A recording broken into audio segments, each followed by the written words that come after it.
this video, I'm going to show you how I package my large art prints. This is a 24 by 30 inch size art print, but you can package prints that are even larger with this method as well. I have a piece of paper here. You can buy these as a roll of paper that's 24 inches wide on Amazon. Links in the description area to that. I start by folding this edge here. Then I flip the print over so that way the front of the print is protected by the paper. I hand write a thank you note. I attach it to a piece of tape, then I wrap it around the print. This holds the whole thing together securely. Next, you need to put this into something like a bag to protect it if it gets damp along the way. Now, if you have polypropylene bags that are large enough to wrap your print in before you roll it, then that's a great idea, but I don't have those.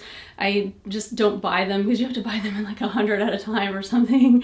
And I don't sell enough of these. It lasts me years before I used all of them and I have to store them. So what I do is I just put the roll in a trash bag, and it seems to work well. It protects it from any water that could potentially get on the package if it were, let's say, it left outside in the rain when they were delivering it. Then I use one of these boxes. You can get these for free at USPS.com, and it includes $100 of insurance. You want to make sure that you tape up all of the areas really well on this box, so that way it provides enough stability to make it through shipping without getting crunched.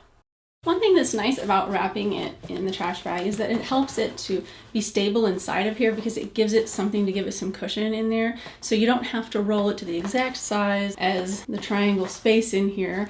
You can have it be smaller than that, and then it'll just have some cushion from this. Now, if you don't use something to wrap it in to give it cushion, I would suggest trying to put more pieces of paper in there or something, because what you don't want is this thing just bouncing around inside of there when it's going on its way, because it could dent the corners, and no one's going to want that if they're paying, you know, $75 or $100 for a large fine art print. Last thing I add in here is a business card and a little flyer that's promoting my custom pet portraits, because I figure, hey, if a person has already purchased an art print, maybe they'll want me to paint their cat or dog. So I always stick those in there, so that way I can have a little advertisement in there for them. Sometimes I used to stick coupons in there as well. Now I just email the coupons afterward to thank them for purchasing.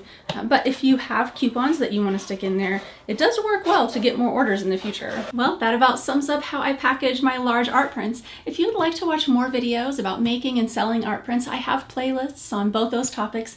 I've posted links in the description area. All right, thank you so much for watching. See you next time.